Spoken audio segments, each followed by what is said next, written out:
So to look at consecutive integers, it's not as hard as you think, but we're going to have to make sure we're careful. So it says the product. That means multiply, right? So we're going to multiply something, and we're going to multiply two consecutive odd integers. And what I want to do, just like I've kind of been talking about, is ignoring the negative answer, is because very often the word positive will be here. So I'm going to add that in. So two consecutive positive integers.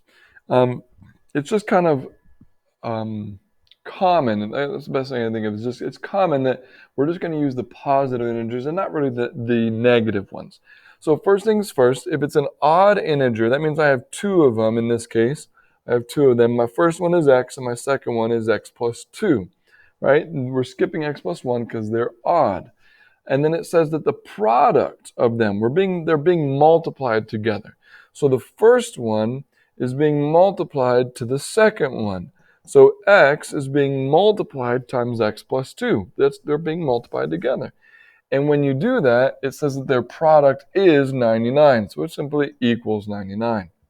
So here, you kind of actually have to go backwards. You have to make this look more complicated before it looks better.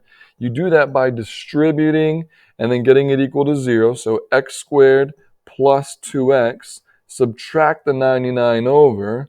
And there you go. Now we have this trinomial equal to 0.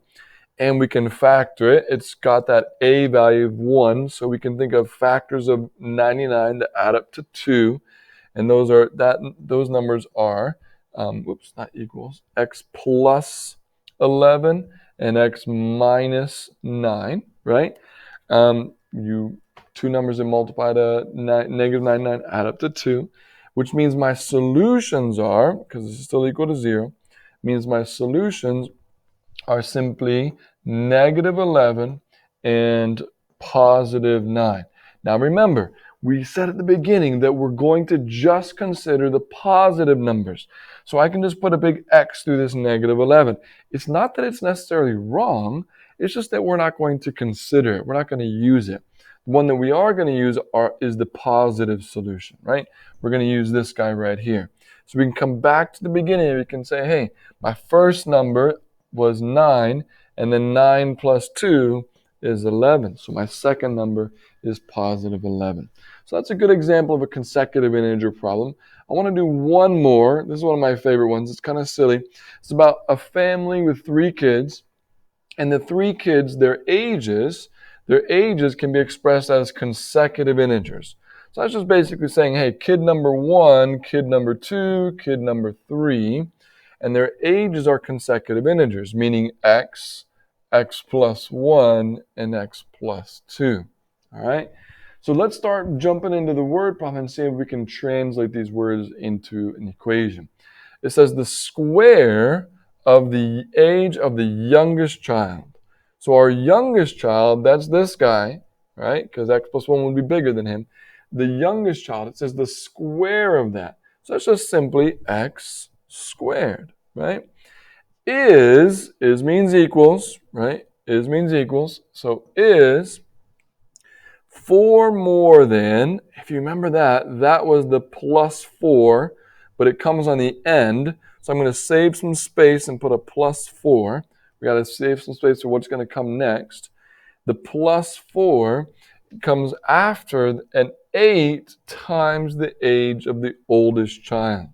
Now, a big mistake that's made here is people go, okay, so 8 times the age of the oldest. This guy's the oldest, so they go 8 times x plus 2. But that's not quite right because the 8 isn't being multiplied to everything. You've got to put that x plus 2 in parentheses. And then once you do, we can distribute it and we can simplify this equation. So I'm going to have x squared equals 8x plus 16 plus 4. And if I do a bit of combining like terms and get everything over to one side, so if I subtract everything over, it's going to be x squared minus 8x. And that 16 plus 4 is actually 20. So when I subtract the 20 over, it becomes a negative 20. All equals 0. Again, my a value is 1. So it's saving us some time here to do our little trick. We don't have to do the whole factoring process. But let's think of two numbers that multiply to negative 20, but add up to -8. That's the classic one. -10 and +2. -10 and +2. So what are my solutions? We solve this. We solve it. We add that 10 over. We get 10, right? We subtract the 2 over. We get -2. But here's a much better example of why we ignore the negative answers, right? Why the negative answers just don't make sense. Because right now we're talking about age, right? It would be ridiculous to say that someone was -2 years old, right? Age cannot be negative. So that's an example of why we ignore the negative answer and we just use the positive. So that means my first kid, my youngest kid here, is 10.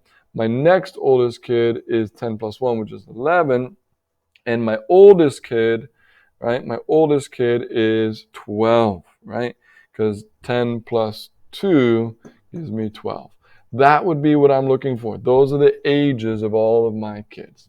So hopefully you're seeing how consecutive integers play a role in quadratic word problems.